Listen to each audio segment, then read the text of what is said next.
Olá, turma. Boa noite. Tudo bom com vocês? Vamos continuar então os nossos estudos acerca das áreas de atuação da ergonomia. Hoje nós falaremos das áreas interfaciais, instrumentais, informacionais, acionais, comunicacionais, cognitivas, movimentacionais, espaciais, arquiteturais, físico-ambientais, securitárias, operacionais, organizacionais, institucionais, urbanas e psicossociais. Bastante coisa, não, gente? Então, de forma rápida, vamos pensar no seguinte: como que a ergonomia pode atuar nessas áreas e o que cada uma dessas é relacionada? Então, de forma rápida, pensem no seguinte: a interfacial, ela terá a ver com a configuração, com morfologia, né? Principalmente como está o seu contato com o seu instrumento de trabalho. Será que o seu instrumento de trabalho é um computador, é um notebook? Né? Será que é uma máquina? Será que numa máquina CNC, talvez? Como que é a interação homem-máquina nesse caso? Como que são os consoles dos equipamentos, né? Como estão os painéis de controle? Como estão os mobiliários dentro do seu local de trabalho? Com relação à área instrumental, nós vamos pensar nas configurações e conformações daquele local, nas questões de arranjo físico. Se a gente tem um arranjo, por exemplo, que seja orgânico ou que seja linear, vamos lembrar agora da última disciplina lá de processos industriais. Como que são as questões também de ordenação daquele trabalho. Pense numa linha de produção, aonde nessa linha de produção você tem prioridades, ordenações e principalmente padronizações. Como nós trabalhamos hoje na indústria, vamos pensar no Fordismo, vamos pensar também nas indústrias que nós conhecemos, né, na indústria automobilística muitas vezes. Com relação à área de atuação informacional, eu acho muitíssimo importante a gente lembrar da compatibilização de informações. Eu estou falando algo para você e esse falar algo para você, ele pode ser feito por meio de signos, por meio de sinalizações, né? Como será que é a sinalização dentro da sua empresa? Como que você trabalha com isso, né? Será que eu sei somente de olhar na parede que uma sinalização em vermelho tem relação à proteção aos sistemas de prevenção contra incêndio e pânico? Sim, isso eu sei.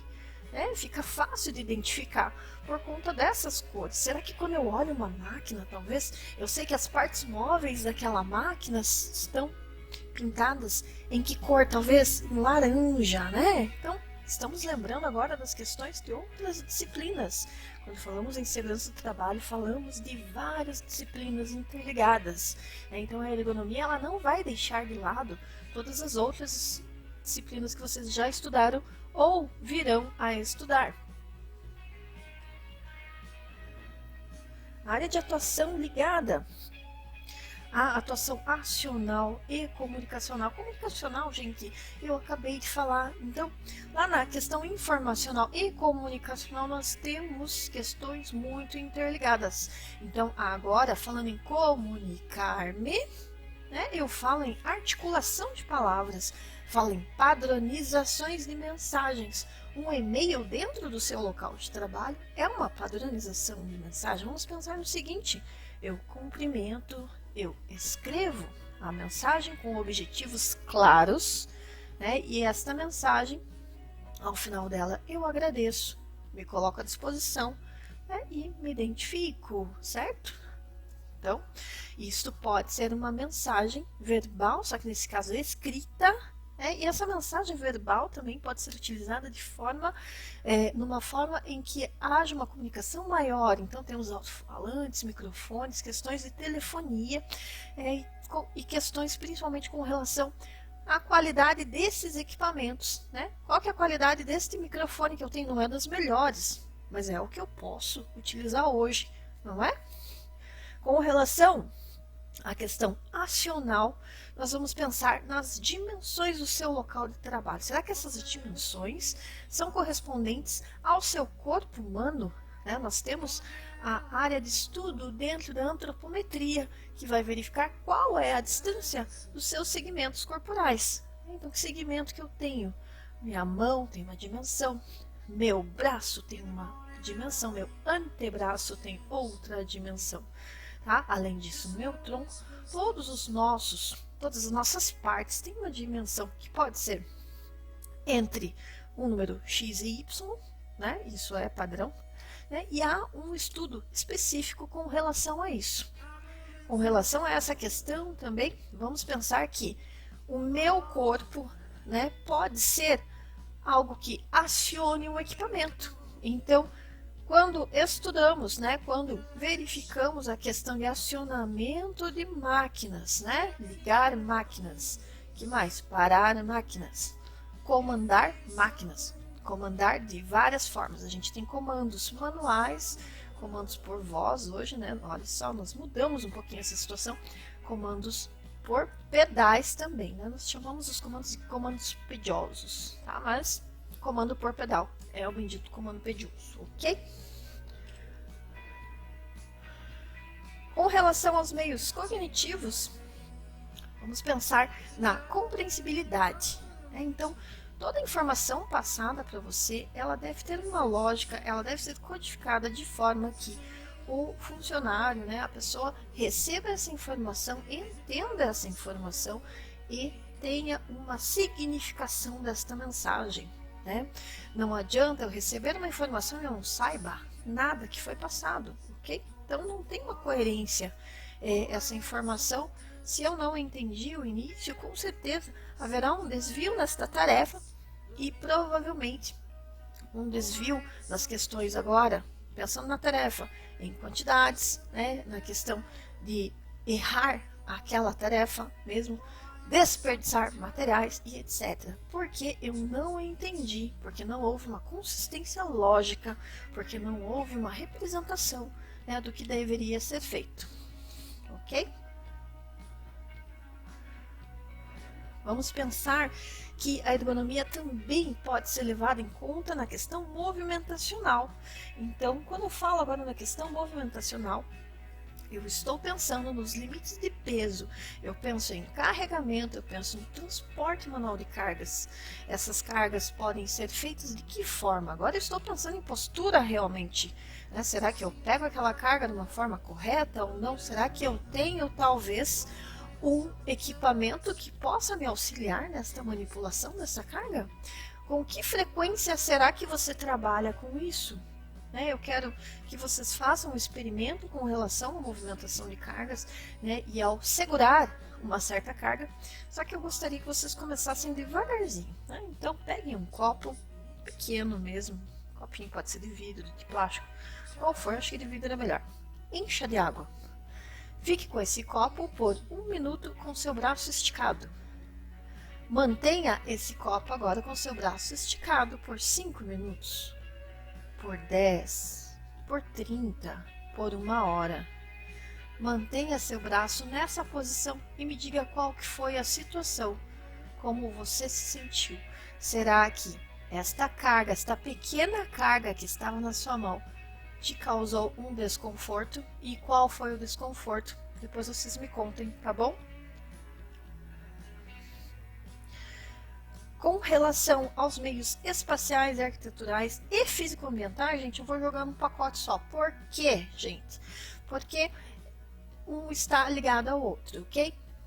Quando eu falo no meu isolamento acústico, no meu isolamento térmico, eu também estou falando da questão de agentes biológicos, por exemplo, que podem ficar dispersos por meio de um ar-condicionado, muitas vezes. A questão de fungos, vírus, bactérias, principalmente agora, né, que a gente está falando de Covid. E também, por exemplo, como que está a iluminação no meu ambiente de trabalho? Será que é uma iluminação confortável ou será que não é uma iluminação confortável? Lá para frente nós vamos estudar um pouco da NHO 11, né, e nós falaremos muito do que é confortável para que determinada tarefa, o que é aceitável e o que não é, ok? Vamos aprender a calcular o quanto seria interessante, né, para determinadas tarefas, ok? Como será que estão também as cores dentro do teu ambiente de trabalho? Será que aquela cor do local onde você está te passa uma informação, né, quando eu falei lá da sinalização de segurança, será que aquela cor te causa uma reação ou uma sensação de paz, de equilíbrio, de atenção? Ou será que você fica inquieto no local de trabalho? Então, esses elementos também têm a ver com o seu conforto dentro daquele local de trabalho, ok? Falando na questão físico-ambiental, também nós não podemos esquecer dos riscos químico-físicos e biológicos, porque como será que está a questão de ruído no seu ambiente de trabalho? Como será que está a exposição química, né, também? Será que existe? Será que passaram dos limites de exposição para determinado material ou não? Né? Como será que está as questões? A questão ligada à asepsia. Será que no seu local de trabalho existe água corrente? Será que no seu local de trabalho os banheiros estão limpos? Será que no seu local de trabalho há uma preocupação com a sua saúde? Então vamos pensar em todos esses aspectos também. Já que eu falei em todos esses aspectos, nós temos quem, graças a Deus, vocês vão se formar esse período, assim espero. Então, vocês, como técnicos em segurança do trabalho, farão os controles de riscos de acidentes e incidentes. O que era o incidente, aquele quase acidente? Vamos lembrar lá do comecinho do curso, onde vocês aprenderam isso. Decorrente também dessas informações, vocês poderão trabalhar com o que? Medidas de proteção coletiva, medidas aonde vocês poderão inserir barreiras, talvez, ou então, no último caso, a gente vai trabalhar com o EPI. O EPI é utilizado naquele momento em que o funcionário não tem como fugir daquela situação, Preciso realmente trabalhar e já foram esgotadas todas as outras opções. O EPI não é nunca a primeira opção. Vamos lembrar daquela pirâmide invertida, onde eu tenho primeiro bloqueio, depois medidas de engenharia ou administrativas e, por fim, a utilização do EPI.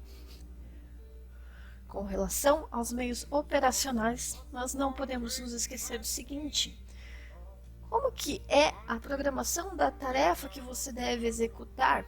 A chegada do material, a chegada talvez da tarefa, do cumprimento das priorizações. Como que você trabalha com relação à repetitividade, ao ritmo de trabalho? Será que é um ritmo intenso? Será que você tem pausas? Será que você escolhe qual tarefa realizar primeiro? Ou será que você simplesmente recebe informações e essas informações elas são claras ou não? Será que a sua tarefa necessita de uma precisão maior ou será que o serviço pode ser de forma grosseira, talvez? E outra coisa bem importante, será que você trabalha sozinho ou será que existe uma equipe por trás do que você realiza? Falando em equipe, nós temos que lembrar da questão da gestão, das questões organizacionais, das questões institucionais. Pense que a tarefa ela pode ser parcelada, será que ela pode ser dividida? Como que você trabalha? Será que você trabalha sozinho? Ou você trabalha em uma equipe, talvez? Será que a sua equipe é participativa ou não? Como são os horários de trabalho? E qual que é a sua relação com os turnos de trabalho? Você trabalha de dia, de noite, de madrugada, à tarde? Será que você trabalha em escalas? 12x36, aquela mais conhecida?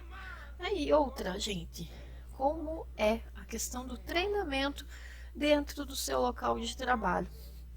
Gente, pense que treinamento é uma ação que requer, não só que requer, No caso, o treinamento ele vai te preparar, ele vai te auxiliar a executar uma tarefa com uma primazia determinada, Você vai trabalhar muito melhor com aquela tarefa.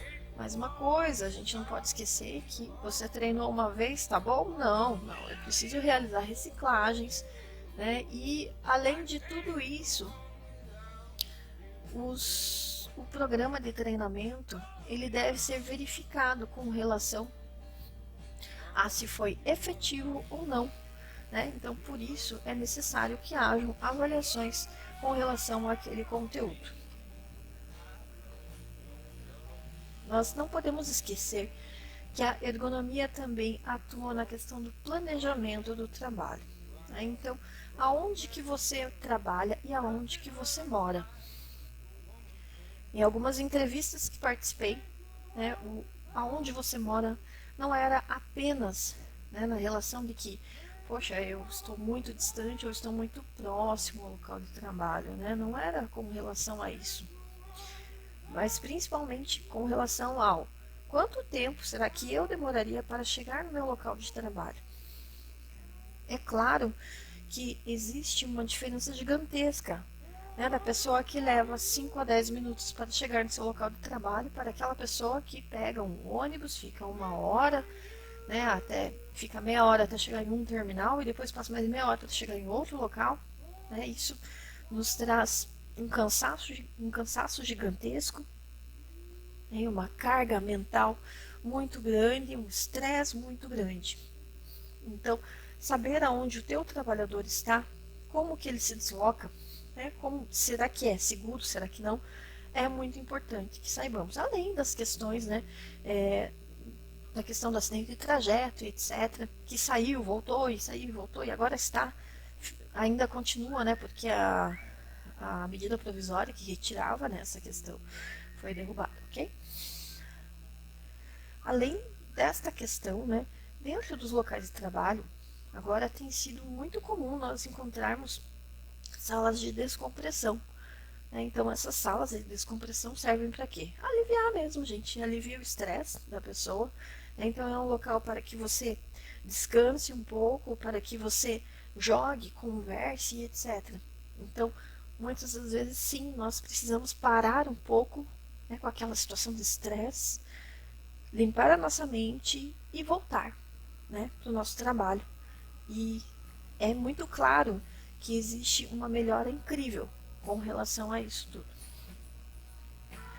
O local de trabalho, gente, aonde tenha uma enorme existência de conflitos pessoais, de grupos e etc., ou então uma supervisão que seja muito intensa, acaba trazendo um estresse gigantesco, né? Então, muitas dessas interações entre supervisor e empregado, ou entre empregado e empregado, podem ser de forma a manter um estresse muito grande naquele local. Então, esta falta, às vezes, né, de uma situação, daquela sala de descompressão que eu falei, também uma falta de opção de descontração, pode levar a níveis elevados de estresse, ok? E agora eu te pergunto, como que você trabalha hoje? Como é a situação da sua empresa? Com tudo que eu contei para vocês hoje, como que você avalia o seu local de trabalho por meio dessas áreas de atuação dentro da ergonomia? Hoje nós terminaremos nossa aula por aqui. Eu digo que estou sempre à disposição de vocês. Podem me enviar o e-mail, né, ou mandem mensagem, etc. Estarei sempre à disposição, ok? Muito obrigado, gente, e tenham uma ótima semana.